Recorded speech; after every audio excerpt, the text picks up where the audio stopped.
Hi students, have you ever wondered why plant leaves show different shades of green? Remember that this is not due to single pigment but due to four pigments. Today we are going to discuss about how many pigments are involved in photosynthesis. So make a note of this question. We are going to discuss the four major pigments that are present in the leaf. So before that, write the question: how many pigments are involved in photosynthesis? So in the leaf we have more than one pigment. Due to that reason only the leaf is in different shades of green. Now how this we have identified means, first we have grinded the leaf. After grinding the leaf we will obtain the extract. That extract is put on the paper.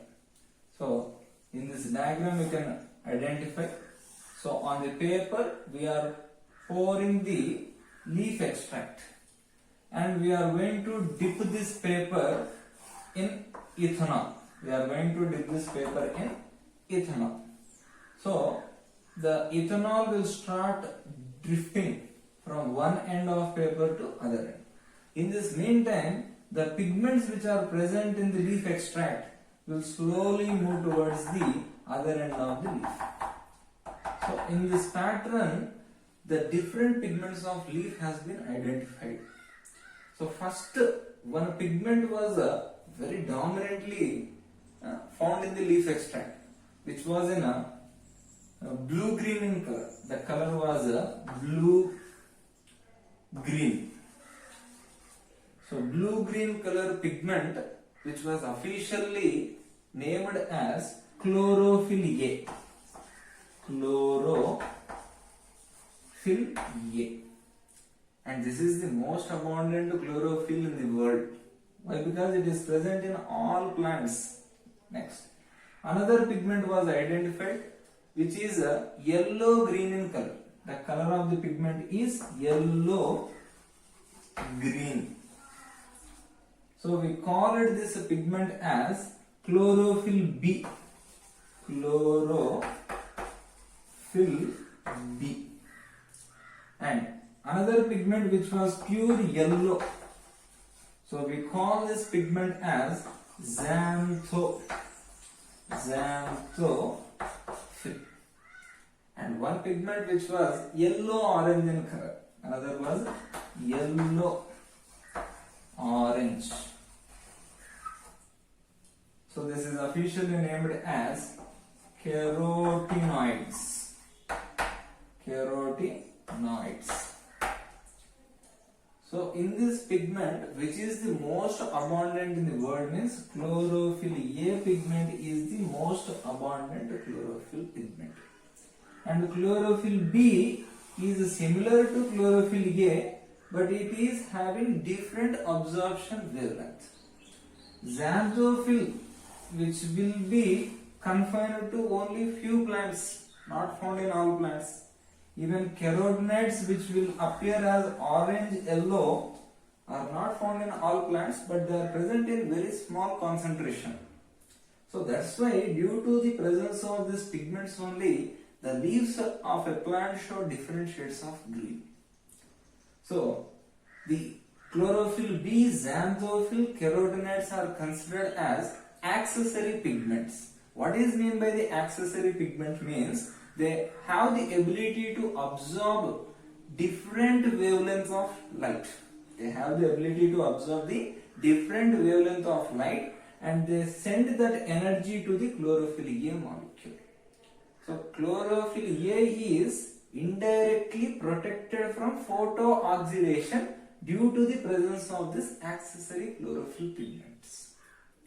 Next, now let's see what major role this pigments play in photosynthesis. We are going to study now what major role this chlorophyll pigments play in photosynthesis. So to understand this very well, we are going to take the help of a graph.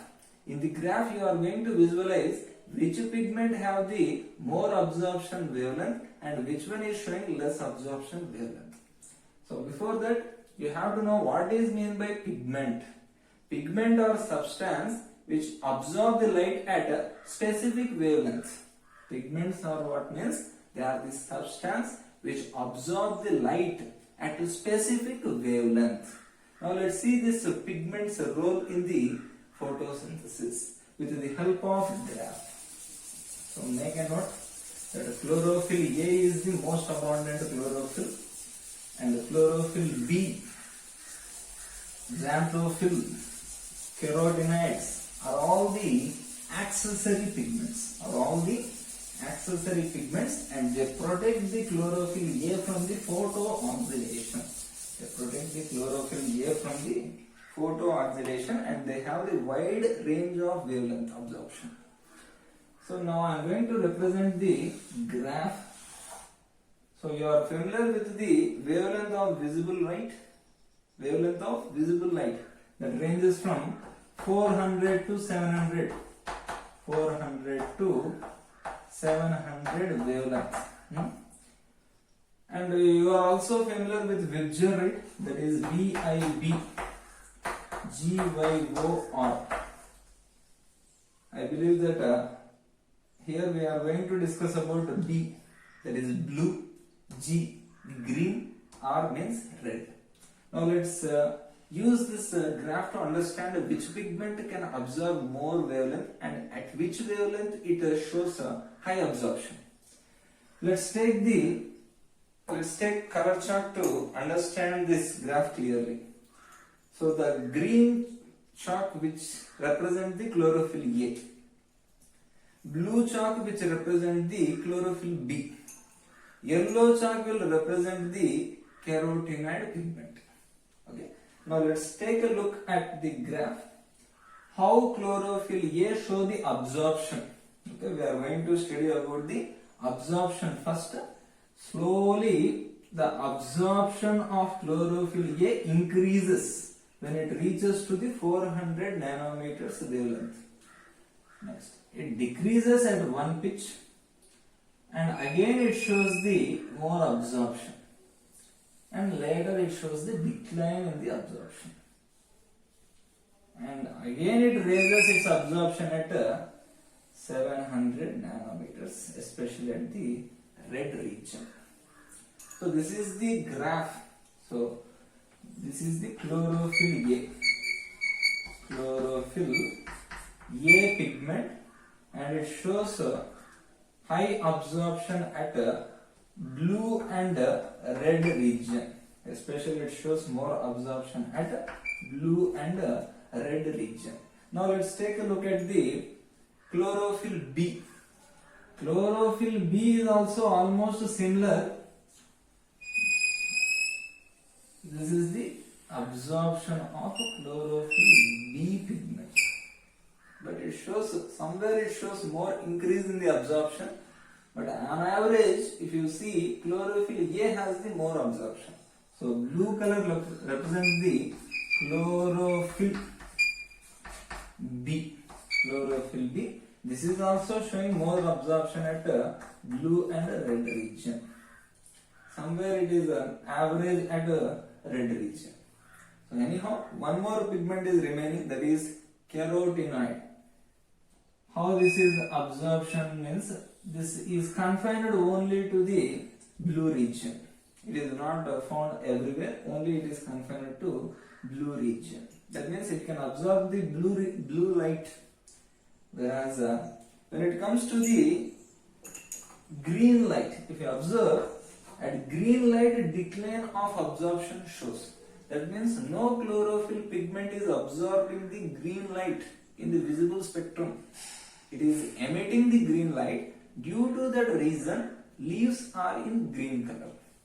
If the green light is absorbed means definitely the plant leaves would not be in green color. When plant leaves emitted the green color of the visible light, it has shown itself in green. So this is the reason.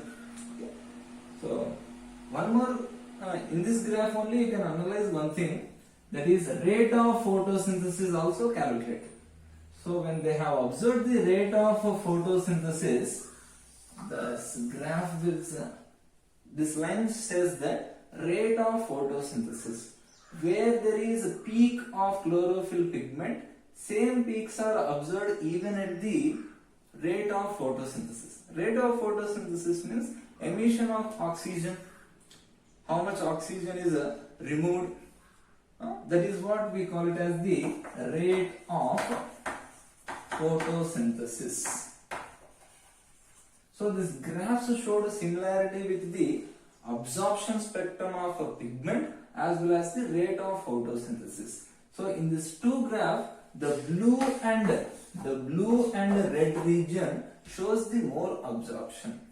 So in this, which wavelength is having more means at approximately 400 and 700 nanometer there is absorption. So this is how the plant leaves absorb the light and they make the photosynthesis. I hope this video is helpful. Thank you.